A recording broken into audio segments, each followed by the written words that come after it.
मैंने इनका कोई नाम कई दफा पढ़ा है, लगता है बस उनका एक ही मैंडेट था कि इनको एग्जॉनरेट करना है। Why is he going out of the way to mention and then exonerate this gentleman? Why the need? If we may have constituted another commission to exonerate General Faiz, then he could have written all these things. Why is he mentioning him at every given juncture? Faizabad धरना commission का बज़ाहिर मकसद फैज हमीद को बरी करना था। Out of the वे जाकर इस जेंटलमैन को रिपोर्ट में बरी क्यों किया जा रहा है? कमीशन ने जनरल फैज हमीद को बुलाने की हिम्मत ही नहीं की। फैजाबाद धरना अमल दरामद केस की समाअत में चीफ जस्टिस काजी फाइज ईसा के रिमार्क्स। धरना कमीशन रिपोर्ट पर इजहार बरहमी। रिमार्क्स दिए कि ऐसा महसूस होता है कि कमीशन को मालूम ही नहीं था कि उनकी जिम्मेदारी क्या थी। जो काम कमीशन को दिया था वो नहीं किया, जो काम नहीं दिया वो कर रहे हैं। रिपोर्ट पढ़कर मायूसी हुई। कमीशन वक्त ही जाया करता रहा। कमीशन कैसे कह सकता है कि मुजाहिरीन को पंजाब में रोकना चाहिए था? पर अमन एहतजाज करना हर शहरी का हक है। कमीशन ने सारी रिपोर्ट पंजाब हुकूमत के खिलाफ लिख दी है। TLP वालों को ही बुला लेते, वही आपकी मदद कर देते। अटॉर्नी जनरल ने कहा कि उनको भी नहीं बुलाया गया जिनके पास से असलहा बरामद हुआ। चीफ जस्टिस बोले असलहा लाने वालों की नीयत तो वाज़ेह थी कि वो पुरअमन मुजाहिरीन नहीं। चीफ जस्टिस ने ये रिमार्क्स भी दिए कि फैजाबाद धरना फैसले पर अमल दरामद कर लिया जाता तो 9 मई के वाक़यात न होते।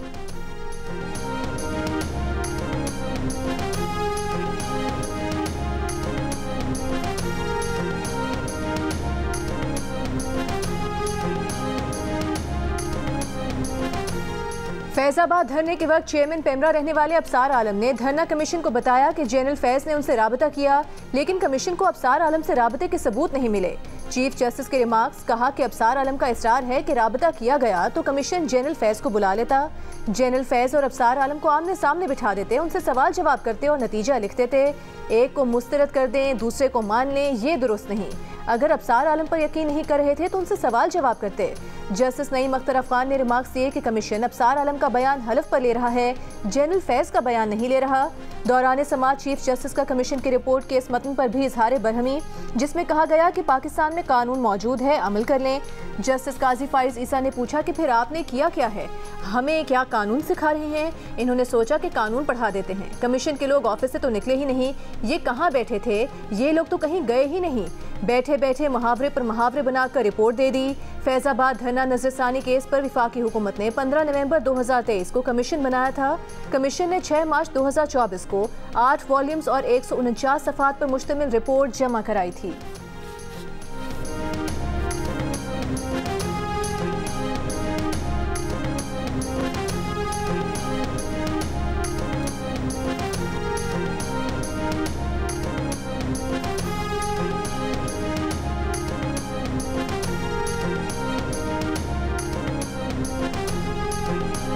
फैजाबाद धरना कमीशन ने सूबाइयत को हवा दी, इश्तियाल अंगेजी फैलाने वालों को नज़रअंदाज किया, उस वक्त के सियासी अफराद को मतऊन किया, कुछ के बयानात हलफ पर लिए, कुछ को सिर्फ सवालनामा भिजवाया। कमीशन उन मौज़ूआत में गया जो उनको दिए गए इख्तियार में नहीं थे। हैरानी है कि TLP के किसी रुकन का बयान कलम बंद नहीं किया गया। सुप्रीम कोर्ट का हुक्मनामा जारी, धरना कमीशन के अरकान को 2 हफ्ते में जवाब देने का हुक्म। अटॉर्नी जनरल को भी वफाकी हुकूमत का जवाब जमा कराने का हुक्म।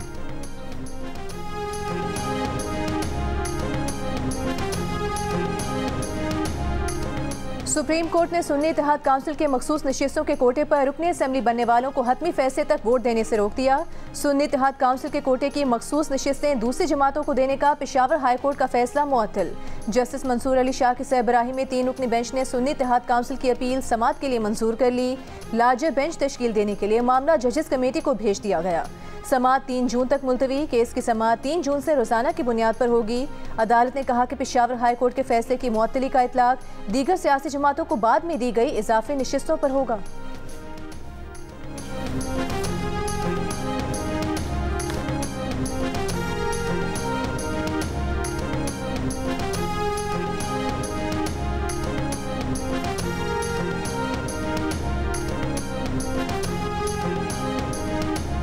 क्या आइन में ऐसी कोई शिक है कि अलॉटमेंट से बचने वाली सीटें उन्हीं सियासी जमातों में दोबारा बांटी जा सकती हैं? कानून में कहाँ लिखा है कि बची हुई नशिस्तें उन्हीं जमातों में तकसीम कर दी जाएं। मखसूस नशिस्तों के केस की समाअत के दौरान बेंच के सरबराह जस्टिस मंसूर ने कहा, हमें पब्लिक मैंडेट का एहतराम करना है। असल मसला पब्लिक मैंडेट का है। ये कैसे मुमकिन है कि किसी का मैंडेट किसी और को दे दिया जाए। जस्टिस अतहर मिनल्लाह ने कहा कि एक बात तो तय है कि जिस जमात की जितनी नुमाइंदगी है उतनी ही मखसूस नशिस्तें मिलेंगी। जस्टिस मोहम्मद अली मजहर ने कहा कि इलेक्शन कमीशन कहता है कि सुन्नी इत्तेहाद काउंसिल ने न इलेक्शन लड़ा न मखसूस नशिस्तों की नामजदगियां दाखिल की थीं।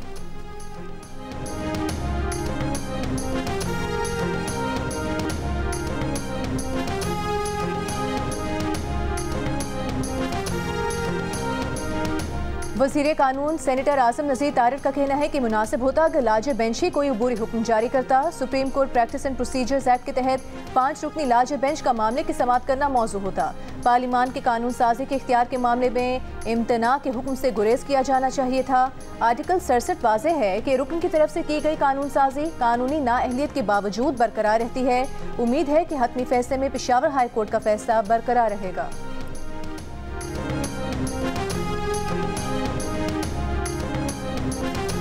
चेयरमैन पीटीआई बैरिस्टर गौहर का कहना है कि मखसूस नशिस्तों पर सुप्रीम कोर्ट के हुक्म के बाद हुकूमत 2/3 अक्सरियत से महरूम हो गई है। सुप्रीम कोर्ट का फैसला हमारे मौक़िफ़ की तायीद है। हमारे किसी के साथ मुज़ाकरात नहीं हो रहे। इस फैसले का मुज़ाकरात से कोई ताल्लुक नहीं। सलमान अकरम राजा बोले, आइन को बिगाड़ने वालों को आज शिकस्त हुई। अदलिया आइन पाकिस्तान और जमहूरियत के साथ खड़ी है।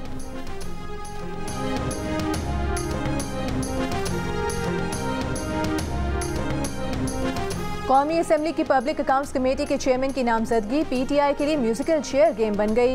शेर अफजल मरवत की नामजदगी के बाद आज फिर नया नाम आ गया। सियासी कमेटी ने शेख वकास अकरम के नाम की मंजूरी दे दी। शेर अफजल मरवत का कहना है कि बानी पीटीआई ने उन्हें चेयरमैन पीएससी बनाने का फैसला तब्दील नहीं किया और ना ही ये मामला सियासी कमेटी को भेजा।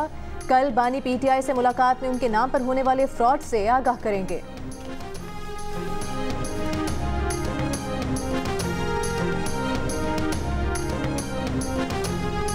कायदे हिज़्ब इख्तिलाफ उमर अयूब से अमरीकी सफ़ीर डोनाल्ड ब्लोम की मुलाकात। चेयरमैन पीटीआई बैरिस्टर गौहर असद कैसर और रऊफ हसन भी मुलाकात में मौजूद।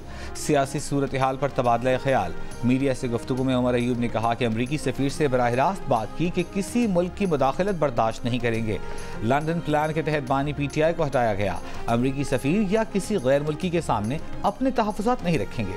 ये भी कहा कि अमरीकी सफ़ीर से आइन की बालादस्ती, rule of law, military courts, बानी पीटीआई और पार्टी रहनुमाओं के केसेस पर गुफ्तगू हुई। अमरीकी सिफारत खाने के बयान में कहा गया है कि दो तरफ़ा ताल्लुकात बढ़ाने, इंसानी हुकूक, मईशत की बहाली के लिए जारी अमरीकी हिमायत पर बात हुई।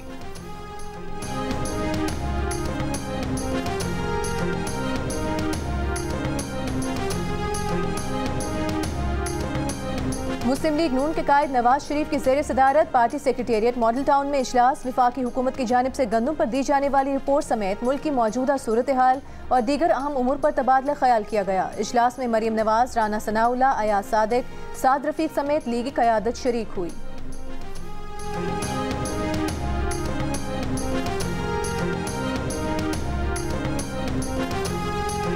गंदम निगरान दौर में मंगवाई गई, मगर तहकीकाती कमेटी को मार्च 2024 से पहले की तहकीकात का इख्तियार ही नहीं।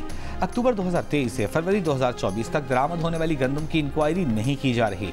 इंक्वायरी कमेटी कायम करने के हुक्मनामे में अहम हक़ाइक़ सामने आ गए। वजीर बराए फूड सिक्योरिटी राना तनवीर की तस्दीक। कहा, गंदम की दरामद पर इंक्वायरी रिपोर्ट आने के बाद ही मजीद बात की जा सकती है। तहकीकाती कमेटी की रिपोर्ट आज वज़ीर आज़म को पेश की जानी है। शहबाज शरीफ को गंदम के मामले पर आज नवाज शरीफ ने भी तलब कर रखा है।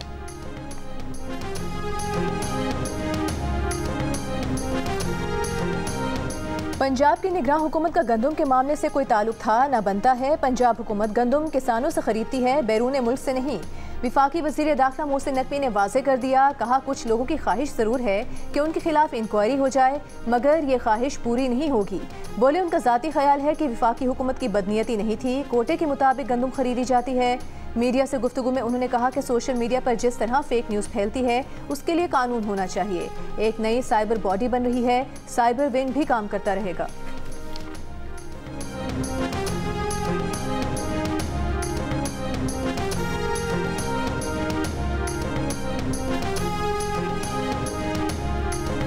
ऑपोजिशन लीडर उमर अयूब का गंदम स्कैंडल में हुकूमती अरकान के मुलविस होने का इल्जाम। कहा पंजाब हुकूमत इसका मलबा निगरान हुकूमत पर डाल रही है। ये सीधा नैब का केस है। इन सब ने आते ही अरबों रुपए के डाके डाले। इन्हें कटहरे में खड़ा करना चाहिए। इन लोगों की जगह हम दहशतगर्दी की अदालत में पेशियां भुगत रहे हैं। कप्तान बाबर आजम का कहना है कि किसी खिलाड़ी के साथ ज्यादती नहीं होगी। हसन अली का इंतखाब किसी एक की मर्जी से नहीं हुआ, 7 रुकनी सिलेक्शन कमेटी ने किया।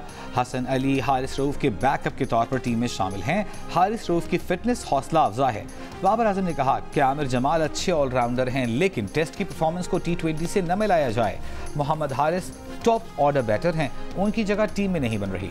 जमान खान नई गेंद के बॉलर हैं। हमारे पास टीम में नई गेंद के कई बॉलर्स पहले से मौजूद हैं।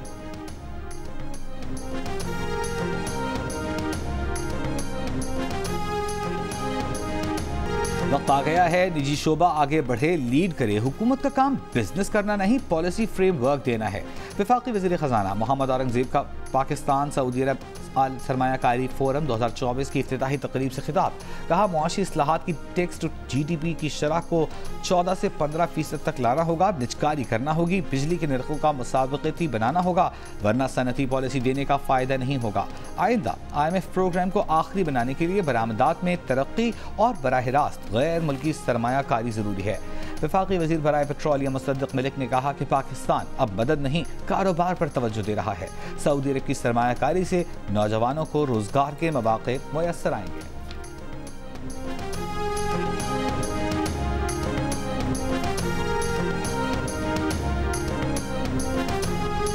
सऊदी नायब वज़ीर सरमायाकारी इब्राहिम बिन यूसुफ अल मुबारक का कहना है कि सऊदी हुकूमत और कंपनी सरमायाकारी के लिए पाकिस्तान को तरजीह दे रही हैं।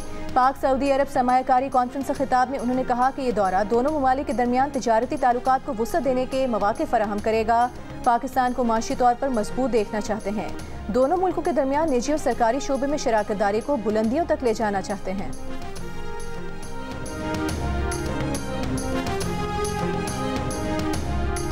वज़ीर आला पंजाब मरियम नवाज का पाकिस्तान आने वाले सऊदी तिजारती वफ्द का खैर मकदम। कहा सऊदी सरमायाकारों को दिल की गहराइयों से खुशामदीद कहते हैं। सऊदी अरब से तारीखी बिरादराना रिश्ता मुआशी ताल्लुकात में तब्दील हो रहा है।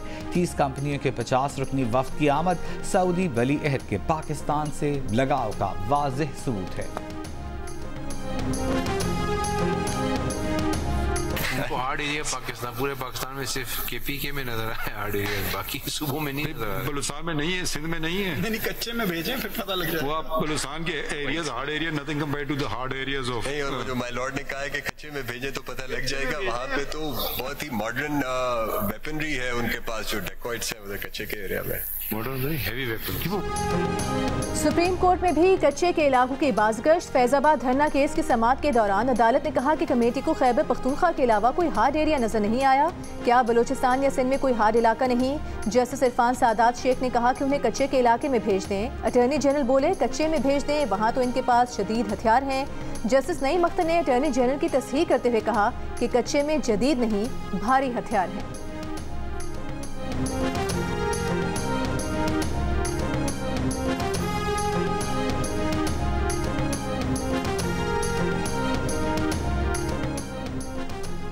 बैरिस्टर अली जफर सेनेट में तहरीक इंसाफ के पार्लिमानी लीडर मुकर्रर। सेनेट सेक्रेटेरिएट ने अली जफर की तकर्री का सर्कुलर जारी कर दिया।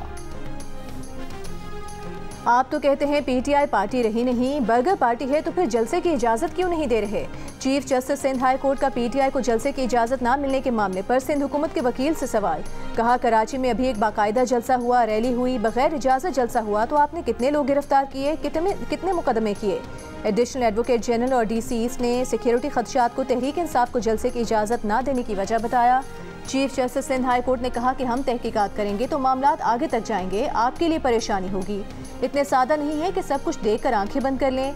अदालत ने समाअत 13 मई तक मुलतवी करते हुए SSP ईस्ट को तफसीली रिपोर्ट के साथ तलब कर लिया।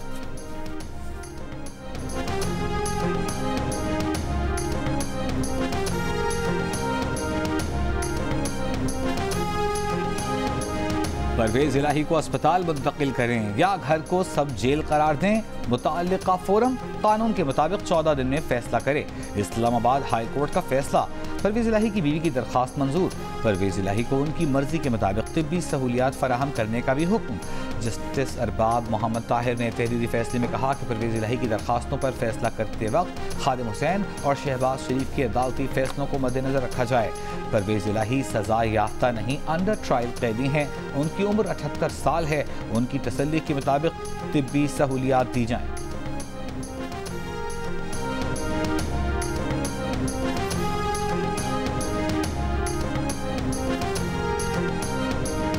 वज़ीर आला खैबर पख्तूनख्वा अली अमीन गंडापुर की बनी गाला में बुशरा बीबी से मुलाकात। ज़राए के मुताबिक मुलाकात 1.5 घंटा जारी रही। मुलाकात में बुशरा बीबी के केसेस और सेहत से मुतालिक गुफ्तगू की गई।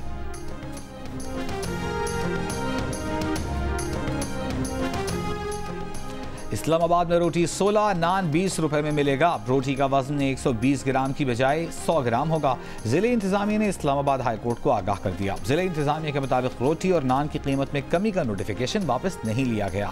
DC इस्लामाबाद की तमाम असिस्टेंट कमिश्नर्स को दोबारा नान रोटी की कीमतों की इंस्पेक्शन की हिदायत। कहा शहरी 100 ग्राम रोटी 16 रुपए और 120 ग्राम नान 20 रुपए में खरीदें।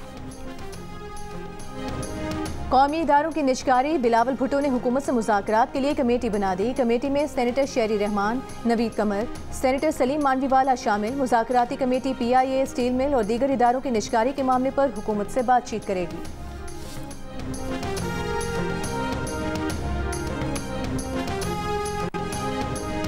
मुल्क भर में गर्मी की शिद्दत में इजाफा। कराची में 12-36 डिग्री मगर शिद्दत 40 डिग्री की महसूस की गई। सिंध और पंजाब के दीगर शहरों में सूरज आग बरसाने लगा। दादू 45, नवाबशाह सक्खर 44, हैदराबाद में ठीक दर्जा हरारत 43 डिग्री, लाहौर में 40 डिग्री, मुल्तान फैसलाबाद सरगोधा में पारा 41, पिशावर बन्नू में शदीद गर्मी, पारा 38 डिग्री को छू गया। बलूचिस्तान के शहर तुरबत में 44, सिब्बी में 43 रिकॉर्ड किया गया।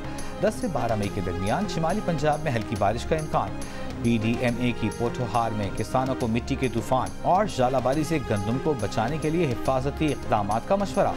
मई में सिंध और पंजाब में हीट वेव का भी खदशा, शहरियों को एहतियाती तदाबीर इख्तियार करने की हिदायत।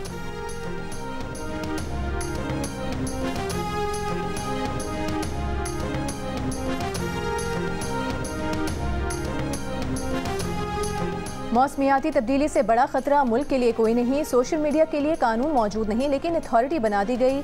जो अथॉरिटी बनानी है वो बनाते नहीं, जो नहीं बनानी चाहिए वो बना दी गई। सुप्रीम कोर्ट में मौसमियाती तब्दीली अथॉरिटी के क़याम की केस में जस्टिस अतर मिनल्ला के रिमार्क्स। जस्टिस मंसूर अली शाह ने कहा कि मौसमियाती तब्दीली का एक्ट 2017 का है, इतने साल बाद भी अथॉरिटी कायम न हो सकी।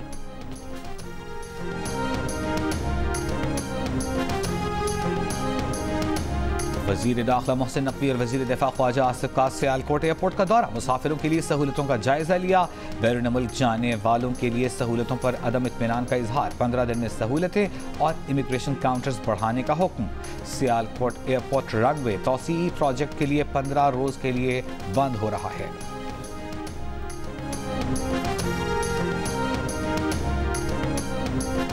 रोड टू मक्का प्रोजेक्ट के तहत कराची एयरपोर्ट पर आज़मीन हज इमिग्रेशन के लिए सऊदी टीम कराची पहुंच गई। 42 रुकनी सऊदी हुकाम ने खुसूसी काउंटर्स का मुआयना किया। 9 मई से कराची एयरपोर्ट से हज परवाजें शुरू होंगी। 16,000 से ज़ायद आज़मीन का कराची एयरपोर्ट पर सऊदी इमिग्रेशन का अमल मुकम्मल किया जाएगा।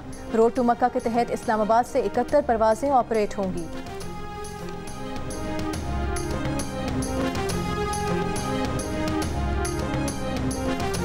न्यूयॉर्क पुलिस की कराची पुलिस को ट्रेनिंग देने की पेशकश। वज़ीर आला सिंध से न्यूयॉर्क पुलिस डिपार्टमेंट के मुख्तलिफ केडर्स के अफसरान की मुलाकात।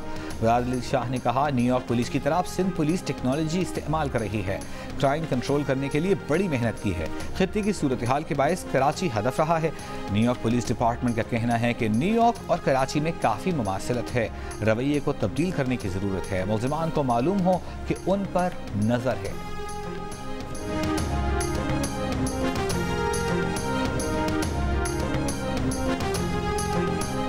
तकरीबन 44,000 नंबर प्लेट्स महकमे में रखी हैं। जो लोग लेकर नहीं गए, ये तमाम नंबर्स की सीरीज अखबार में शाया कराई जाएंगी। जिन रजिस्टर्ड गाड़ियों ने टैक्स नहीं अदा किया होगा, उन पर चालान किया जाएगा। वजीर एक्साइज सिंध शर्जील मेमन का ऐलान। प्रेस कॉन्फ्रेंस में कहा कि मई के बाद एक्साइज डिपार्टमेंट गैर रजिस्टर्ड गाड़ियां और मोटरसाइकिल जब्त कर लेगा। कानून बना रहे हैं कि कोई गाड़ी शोरूम से उस वक्त तक ना निकले जब तक रजिस्टर्ड न हो। शेख जाफर मंदोखेल गवर्नर बलूचिस्तान बन गए, हलफ उठा लिया। Chief justice high court justice Mohammad Hashim Kakar ने उनसे हलफ लिया। तकरीब में सुबकदोश गवर्नर मलिक अब्दुल वली काकर, वजीर आला सरफराज बुख्ती, सूबाई वज़रा, अरकान असम्बली और सियासी शख्सियात ने शिरकत की।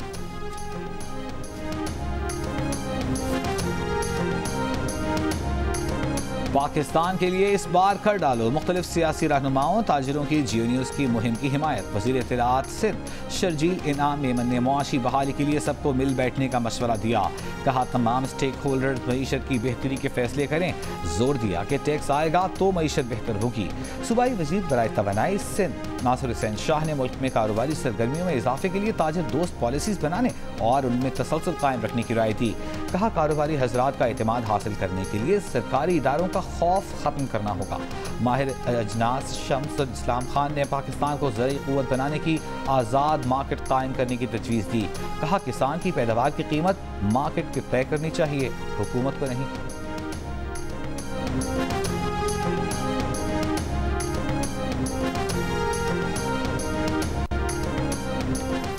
इसराइल में अल जज़ीरा टीवी की बंदिश पर जर्मनी की तनकीद। जर्मन दफ्तर खारिजा ने कहा कि बहरानों के दौर में आज़ाद प्रेस की अहमियत बढ़ जाती है। आज़ादी सहाफ़त का तहफ़्फ़ुज़ इंतहाई अहम है। अल जज़ीरा टीवी बंद करके इसराइली हुकाम गलत पैगाम दे रहे हैं।